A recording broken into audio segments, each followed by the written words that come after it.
Как приготовить майонез? Инструменты. Кухонный комбайн. Продукты. Горчица, растительное масло, перец, соль, лимон, яичные желтки. В чашу блендера или большую миску отправить несколько яичных желтков и ложку дижонской горчицы. Вручную или при помощи механического венчика взбить желтки вместе с горчицей. Потом тонкой струйкой, добавляя в смесь желтков и горчицы растительное масло, взбить смесь желтков, горчицы и масла в плотный соус. Один яичный желток способен эмульгировать минимум 100 мл растительного масла.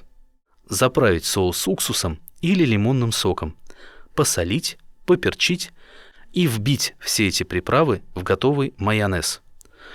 Если соус покажется вам слишком плотным и густым, можно добавить ложку-другую любой жидкости, холодной воды, вина, лимонного сока и вбить это в соус.